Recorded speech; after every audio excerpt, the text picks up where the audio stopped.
Hi guys, welcome back to my channel. If you are new here, my name is Ashley. If you are new here or returning, you may or may not know my special guest to my right, your left. This is my dad. Dad, introduce yourself. Hello everybody, my name is Jacques Whitfield and I am Ashley's father and I'm so pleased to be here. Thank you so much for having me.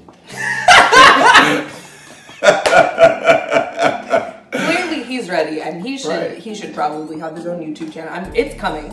I'm sure that it's coming, but so as you guys can see from the title of this video, this is going to be, I guess, a little story time and just like a chit chat, just as kind of talking about when my dad came out to me. If you have been watching for a while, you've seen my coming out story. I referenced a little bit of how I came out to my dad, but I haven't really talked at all about how he came out to me. And he had the brilliant idea because when did you, what was the date that you came out to me? The date was March 18, 2008.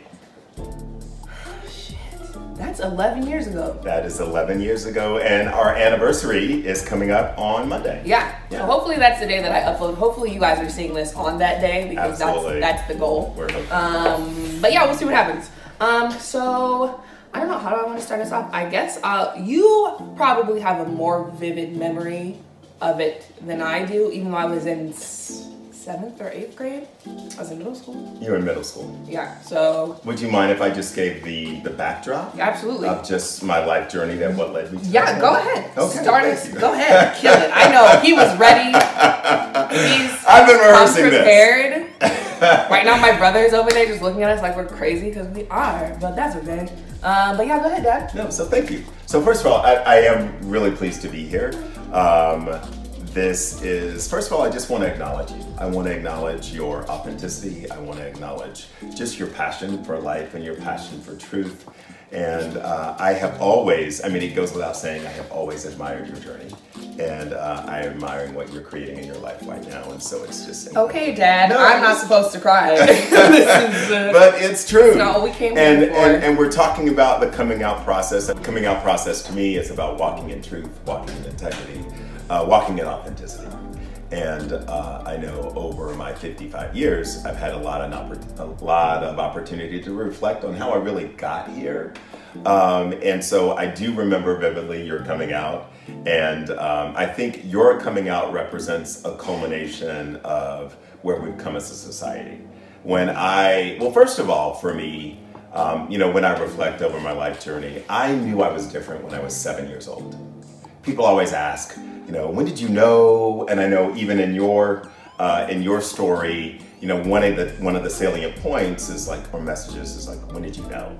I knew when I was 7 that I was different. I didn't know why I was different.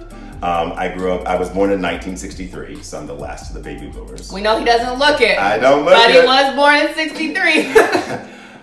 Brought to you by Herbalife. Oh my God. I couldn't resist. Sponsoring. Living a happier and healthier lifestyle.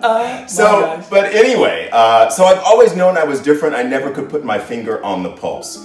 Born in New York, grew up in North Carolina, so very progressive family in New York City, moved to southeastern North Carolina, very conservative, very rural, the antithesis of New York City. And, you know, I grew up with these iconic people in my family. My grandmother, your great-grandmother, was a pilot. My mom, your grandmom, you know, the Winston cigarette girl, like former supermodel, just, you know, and, you know, my uncle, your great uncle, you know, just really, they've always done these really amazing things. And I never knew why I didn't fit in. And I thought, well, maybe it's just because, you know, our family is different and I'm different. And so I'm just like a fish out of water, just trying to figure it out. Now, my older brother seemed to acclimate very, very easily. He was, you know, classic All-American, played sports, did all these things. Everybody loved John and I wanted to be like John. And I remember my parents were divorced when I was really young. And so I grew up in a single parent household. My mom did the best she could.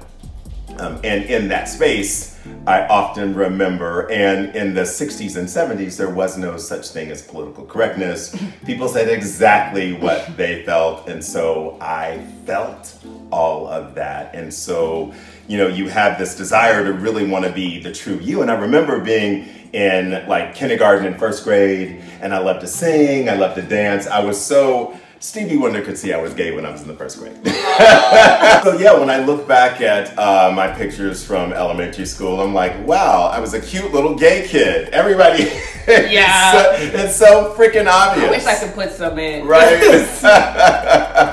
We'll put a link to my Facebook page and you go back to the Throwback Thursdays and see what I used to look like. And so I also remember, I used to play this game with my mom when I was like in the 1st and 2nd grade. And it would be, and I kid you not, because the reason I am into fashion is because ever since I was a little kid, I was into fashion. We used to play a game of Name the Designers.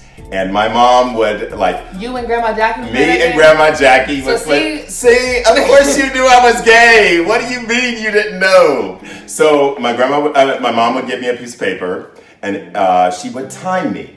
And within like 2 minutes, how many designers could I name? And these were all the classic American Did Uncle John play those games? No, Uncle John looked at us like we were crazy. So I was like, Bill Blass, Calvin Klein, Oscar de la Renta, Christian Dior, Christian Lacroix, you know, Pierre Cardin. Okay, snap. Ungaro. Yeah, I was like, I was in 2nd grade and I knew that. I knew the difference between Christian Lacroix and Christian Louboutin and Christian Dior. Who knows that? Of course you're gay. He speaks French. That was his subtle way of sliding in. Yeah, but anyway, so I knew I was different and trying to figure it out. And I soon realized that when me as a black male kid is displaying affinity towards things feminine, in the 60s and 70s you got beat up. So as a matter of safety, you have to stick with the herd and stick with the pack, and that's exactly what I did. So I became an overachiever. I made really good grades through elementary school, through middle school, going into high school. I do remember in junior high, because we had junior high before you guys had middle schools. So I remember in 9th grade being bullied practically every single day. I didn't know that. Yeah, and in fact, I will talk, of course I remember vividly the 2 individuals who did it, and I also remember the people who showed me incredible kindness and compassion. And one of the people who showed me incredible kindness and compassion was the school secretary of Lumberton Junior High School, Wanda Hodge. Hey, Wanda. And one of the things that she would do, she made me an office assistant, because at lunchtime, I was terrorized from PE to lunchtime. And what I would do, because I went to Catholic elementary school, so I had friends, but I didn't go to school all 12 years with my friends. I went to Catholic school from K through 6. 7th and 8th grade was, no, 6th and 7th grade was like an intermediate school. Then 8th and 9th was junior high school. Damn. And then high school was 10th, 11th, and 12th. So I was bullied in public school. Okay. No, Catholic school was like, it was a dream because it was really small. I had issues with the nuns, but they were other kind of issues. But yeah, it was our little nirvana, our little heaven, and you know, reality for me was going to big bad public school in the 70s. Yeah. Okay. So you know, then you see all this sea of kids, and you're like, oh my God. Truth, total truth. I had good years in 9th grade. I had good times in 9th grade, but 9th grade, I got bullied every single day. And it was to the point of, there was this one guy, so in the 70s, there was shop, home economics, you know, industrial arts, all those things that they don't have anymore. And one of my bullies used to go to shop class before I would see him in PE, and he would create all of this like tormenting jewelry for me. Like he made wristbands that said, Jacques is a faggot, and would give it to me, and I would be like, and so one of my really best friends was his cousin, and I'd be like, what is it with this guy? Why doesn't he just doesn't like you? He just, and you know, whatever the narrative is, but it was pretty fucked up. It was very fucked up. Yeah. So, living well is the best. Right, but so that's a real experience, but it was really socially acceptable to actively not only discriminate, but torment people who were not like the norm. And so that was a message to me that I needed to stay safe and stay conforming and never allow my real self to emerge. And so I did what a lot of people did that I just completely assimilated. I went all through high school, graduated from high school, dated girls in high school, but had guy crushes. Oh my God.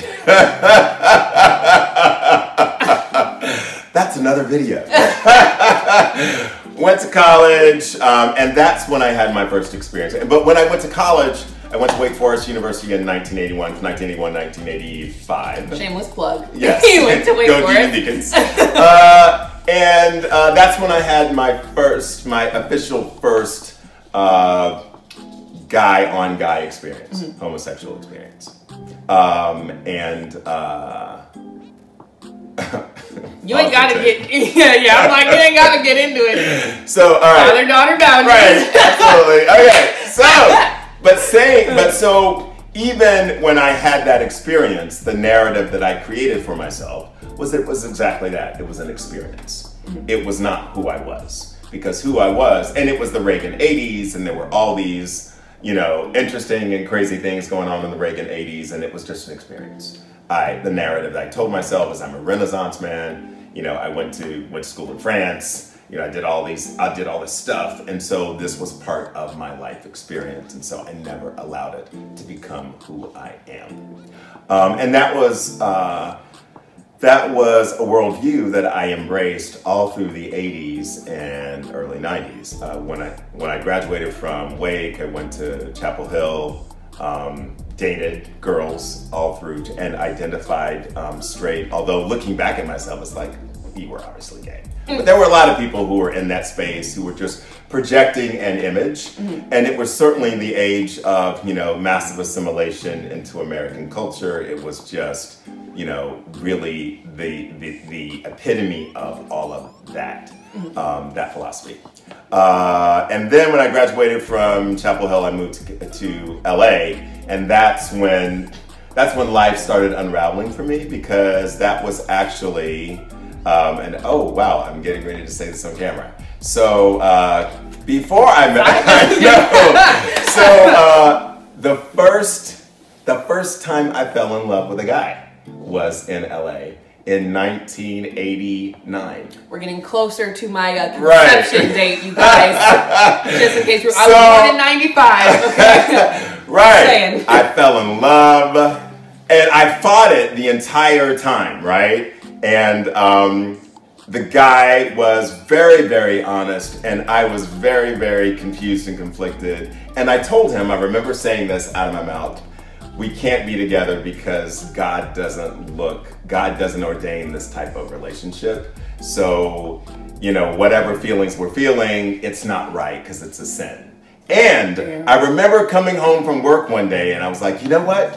I really love so-and-so, and so-and-so really loves me. So one of my favorite movies, Don't Judge Me, is Gone with the Wind. I knew you were gonna say it.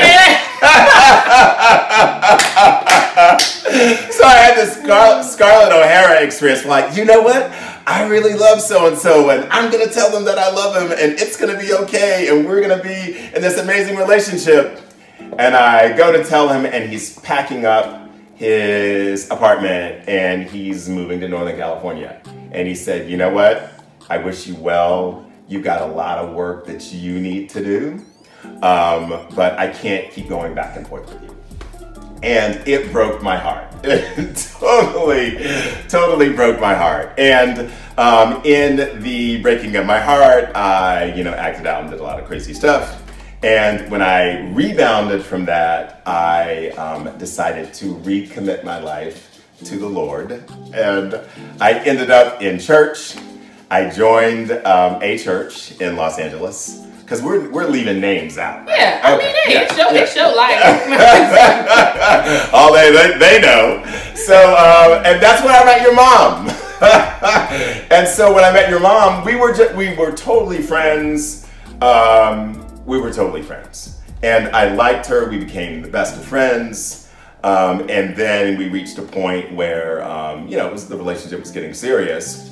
And I had this long talk with myself, right, before I even went there. Because a lot of people say, well, did you get married, to kind of cover up who you were? Yeah. So I've lectured about this a dozen times, but this is the first time I've actually been on tape to say, I got married with the best of intentions. I got married because I was in love with Nicole, because I really believed God brought us together, and it was what I was destined to do. And obviously, when I look at my 3 beautiful children, yes, I was. Yeah, I'm happy. I exist. I'm not mad about that. Yes, yeah.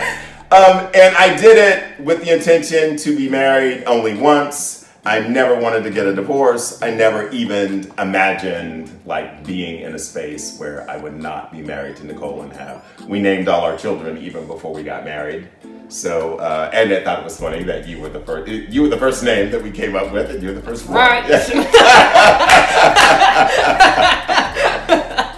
So, yeah, I mean, I did it with the best of intentions, and I did it because, but having years and years to reflect, there was no model for someone who looked like me, African-American, male, educated, professional, to be openly gay and have a family. That narrative just wasn't out. I never saw that. And so I never even considered that I could live in the both and. It was always presented as a dyad. It was always either or. And I chose the either. I chose, marriage and family because I'm a family man, I'm a family person. And so that's what I did. And so what happened, shortly, so you were born, we got married in 1993. You were born in 1995. Chase was born in 1997. Right after you were born, between you and Chase. And it's not your fault. We're 18 months apart. It's too right. close. But that's when then life started unraveling for me. And by that I mean that's when who I really was came into conflict with who I was pretending to be. And that manifested itself in a number of ways. It manifested itself in extramarital relationships. It manifested itself in just a tormenting angst and anxiety. And, one of our favorite movies is Something's Gotta Give with Jack Nicholson. And Jack in the movie has fake heart attacks. Yeah. So I had 3 of those fake heart attacks. I kid you not. And it was always, I would always have them, we would be in church, and I'd be like, oh my God, you guys were little kids, and so, yeah, do you remember any of those? I don't remember fake heart attacks, but I do remember there being issues, but that weren't you guys were really good at keeping adult stuff between adults, which is positive because I have a lot of friends who have had the opposite experience where they've seen all of their parents shit out and them not care. Right. And I remember, there were times that you weren't necessarily staying at home. You'd have to go stay somewhere else, or you'd have to be on the couch. I remember there was a Christmas, and I asked Mom why you were sleeping on the couch, and she said, "Oh, he's just gonna be Santa's helper tonight." And I was like, "Okay, good job, cool. Nikki. Yeah. That's cool." Little did you know. So yeah, so things started unraveling and they got really, really ugly. And so what you guys don't know is that I put myself in therapy. And so the red letter date is November 28th, 1999. Yeah, I was in therapy. No, but that particular day I was actually at a church counseling session. And I remember getting a text from your mom. Cell phones were big gigantic things that they were. And it said, the text said, "Bring your black ass home now." And so I got home and I noticed that I was journaling. I was journaling as part of therapy. And I left my journal out in my home office. And when your mom was cleaning up, your mom found it. Yeah, bad. Because in my journal, I was absolutely brutally truthful and truthful about every single experience I had, my thoughts, my, people who were in our lives that I was attracted to or that I had acted out or whatever. But your mom read all of that. And on reflection, and people have asked me this too over the years that we've had a chance to talk about it clinically and academically, did I subconsciously leave That's it what out? I was just gonna say, yeah. And the answer is yes. Yeah. I believe that my true inner being desired me to live in truth and authenticity, and this was a way of failing forward, but failing towards success. And really since that November 28th, 1999 date, 1999 date, I have been on a path of personal transformation. There's some years that have been accelerated, there's some years that have been stunted, but really it was about me setting out the path of being my true self and being my best self.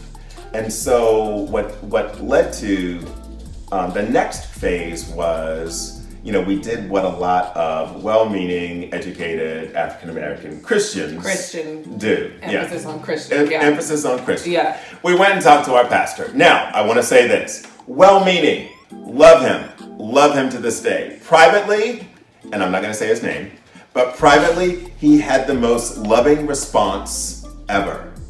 And I will always love him and appreciate him for how he supported me. Publicly, he said to me, I can't say this to you publicly, but privately, I love you like a son. You will always be considered a son to me, and I will always be here for you. I love your family. And he moved me to tears. And there's been a lot of press and media about him and his stance toward the LGBT. No hints, though. No, but I'm going to say, privately, oh my God, the most welcoming, loving response ever of anybody in clergy that I've dealt with to this day.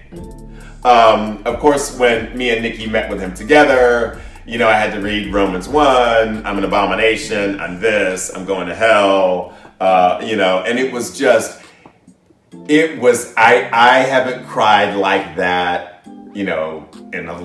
like ever. It was so, and I just, even in my inner core, I just knew there's got to be another alternative. There's got to be an alternative because I wanted to believe that I'm not an accident. I wanted to believe I'm not a mistake. I wanted to believe that I'm special. And I wanted to believe that, no, this is exactly who God created me to be. I tried so hard not to be this way. And the default is, I am who I am.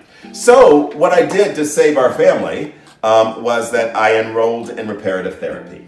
So there's this organization, and now I am going to use names because I'm going to put them on blast because it's on some... Like that shit, the shit that, what's this fuck? The vice president of our... Yes. So the name of the organization that I went to was in San Rafael. Exodus International. It's Frank and Anita Worthen. I enrolled in that program. They had a satellite here at Sunrise Community Church in Fair Oaks.